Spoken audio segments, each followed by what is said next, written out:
नमस्कार। अगर आप इग्नू से पढ़ाई कर रहे हैं या करने का सोच रहे हैं, तो ये जानकारी आपके लिए बहुत काम की हो सकती है। इससे आपका बहुत सारा समय और मेहनत बच सकती है। आज हम बात करेंगे इग्नू की क्रेडिट ट्रांसफर प्रक्रिया के बारे में। देखिए, बहुत से स्टूडेंट्स के मन में ये सवाल आता है कि भाई अगर हमने पहले किसी और यूनिवर्सिटी से या इग्नू के ही किसी दूसरे कोर्स में कुछ सब्जेक्ट्स पढ़ लिए हैं, तो क्या नए कोर्स में उन्हें फिर से पढ़ना पड़ेगा? तो आपके लिए अच्छी खबर यह है कि जी नहीं, ऐसा बिल्कुल भी जरूरी नहीं है। इग्नू आपको क्रेडिट ट्रांसफर की एक बेहतरीन सुविधा देता है, जिससे आपका कीमती समय और मेहनत दोनों बच सकते हैं। तो इस पूरी प्रक्रिया को अच्छी तरह से समझने के लिए आज हम 4 जरूरी बातों पर गौर करेंगे। क्रेडिट ट्रांसफर आखिर है क्या, इसके नियम और फीस क्या हैं, अप्लाई कैसे करना है और ट्रांसफर होने के बाद क्या होता है। चलिए सबसे पहले शुरू करते हैं और समझते हैं कि ये क्रेडिट और क्रेडिट ट्रांसफर का मतलब क्या होता है। तो देखिए, आईजीएनओ के सिस्टम में हर कोर्स को कुछ क्रेडिट्स दिए जाते हैं। अब एक क्रेडिट का मतलब होता है लगभग 30 घंटे की पढ़ाई। इसमें आपका पढ़ना, लिखना, असाइनमेंट बनाना और काउंसलिंग सेशन अटेंड करना सब कुछ शामिल है।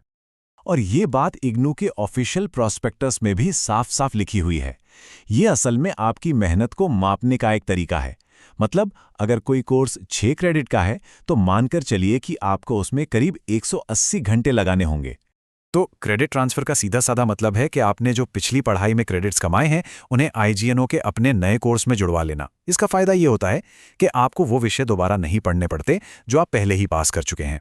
अब ये जो ट्रांसफर है, ये 2 तरह का होता है। पहला है इंटरनल ट्रांसफर।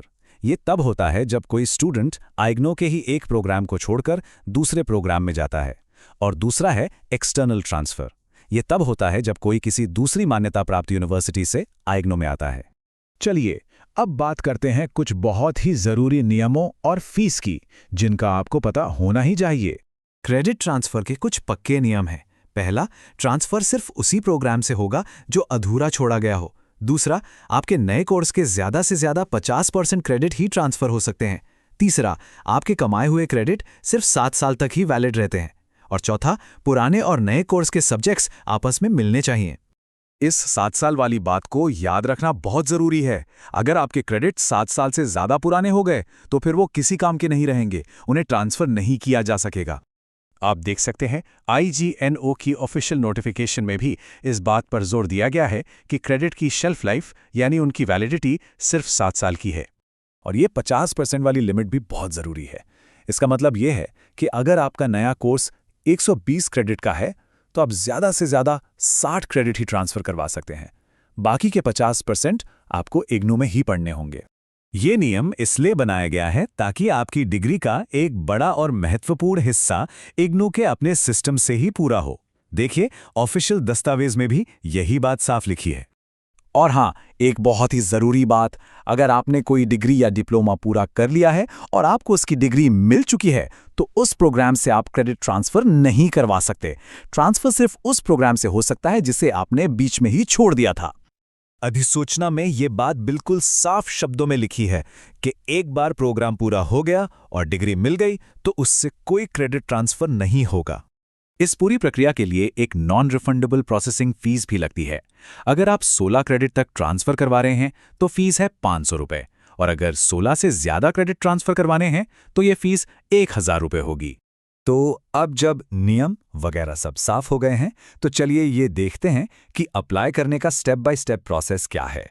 प्रक्रिया काफ़ी सीधी है। सबसे पहला काम है इग्नू के नए प्रोग्राम में एडमिशन लेना। उसके बाद क्रेडिट ट्रांसफ़र का फॉर्म डाउनलोड करके उसे भरना है, उसके साथ ज़रूरी डॉक्यूमेंट्स लगाने हैं, फीस जमा करनी है और फिर पूरे सेट को इग्नू के स्टूडेंट रजिस्ट्रेशन डिवीजन में जमा कर देना है। आपको फॉर्म के साथ कुछ ज़रूरी कागजात भी लगाने होंगे, जैसे कि आपकी पुरानी मार्कशीट्स की अटेस्टेड कॉपी, जिन विषयों को ट्रांसफ़र करवाना है उनके सिलेबस की अटेस्टेड कॉपी और जो फीस आपने जमा की है उसका प्रूफ।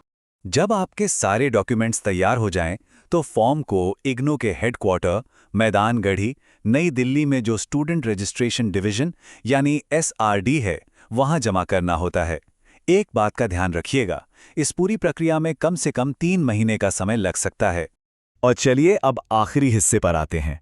मान लीजिए आपने एप्लीकेशन जमा कर दी, तो उसके बाद क्या होगा? आइए ये भी देख लेते हैं। एक बार जब आपका क्रेडिट ट्रांसफर अप्रूव हो जाता है और आपको इसकी सूचना मिल जाती है, तो बस फिर आपको सिर्फ बचे हुए क्रेडिट ही पूरे करने होते हैं।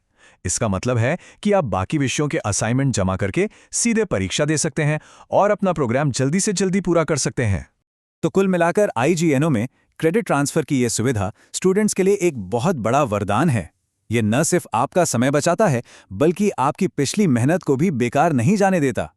अगर आप इसके लिए पात्र हैं, तो आपको इस शानदार मौके का फायदा जरूर उठाना चाहिए।